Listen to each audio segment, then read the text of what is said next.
জুলাই গণঅভ্যুত্থানের সম্মুখভাগের অকুতোভয় যোদ্ধা ও ইনকলাব মঞ্চের মুখপাত্র শরীফ ওসমান হাদী আর আমাদের মাঝে নেই।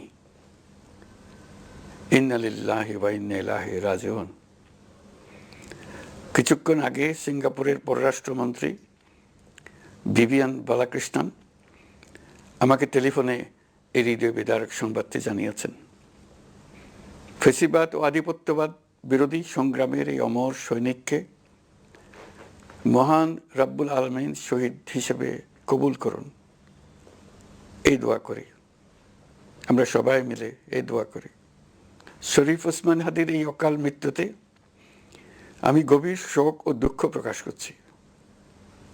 তার প্রয়াণ দেশের রাজনৈতিক ও গণতান্ত্রিক পরিসরে এক অপূরণীয় ক্ষতি।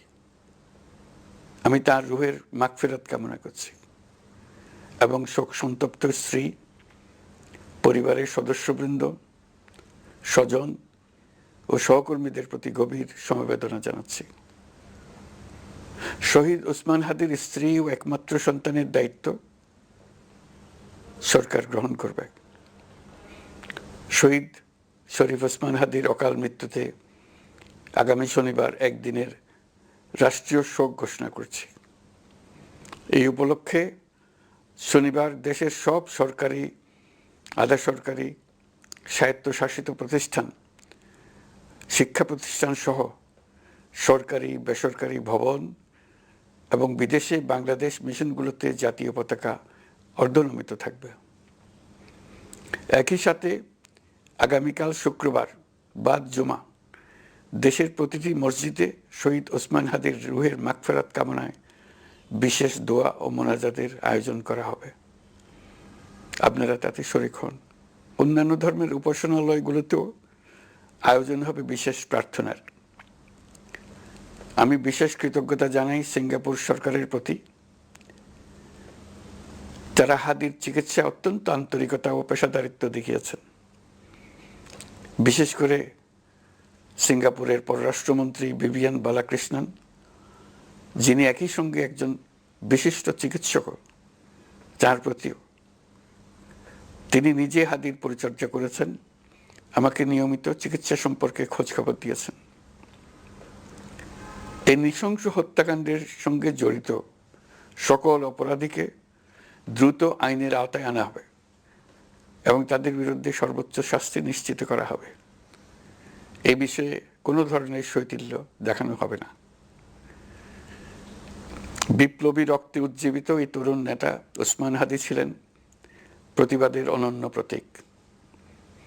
তার কর্মের মধ্য দিয়ে তিনি শুধু প্রতিবাদ নয়, দেশপ্রেম, ধৈর্য ও দৃঢ়তার অনন্য দৃষ্টান্ত রেখে গেছেন। আমি দেশের সকল নাগরিকের প্রতি আন্তরিক আহ্বান জানাচ্ছি, আপনারা ধৈর্য ও সংযম বজায় রাখুন। আইনশৃঙ্খলা রক্ষাকারী বাহিনী ও সংশ্লিষ্ট সংস্থাগুলোকে পেশাদারিত্বের সঙ্গে তদন্ত কার্যক্রম পরিচালনা করে সুযোগ দিন। রাষ্ট্র আইনের শাসন প্রতিষ্ঠায় সম্পূর্ণরূপে প্রতিশ্রুতিবদ্ধ।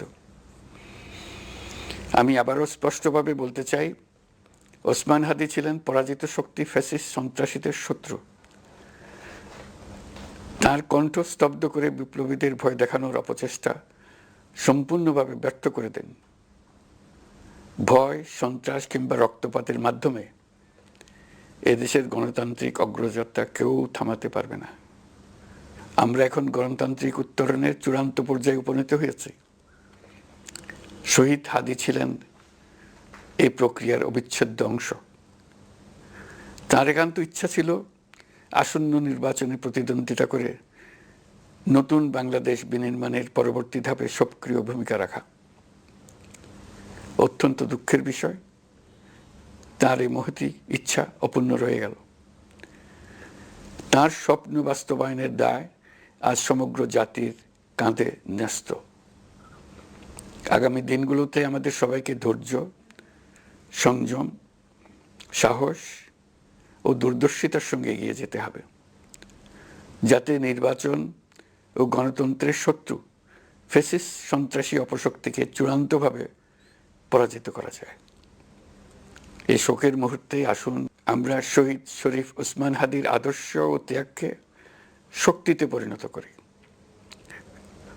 ধৈর্য ধারণ করি, অপপ্রচার ও গুজবে কান না দিই এবং যে কোনো হঠকারী সিদ্ধান্ত থেকে বিরত থাকে। যারা দেশকে অস্থিতিশীল করতে চান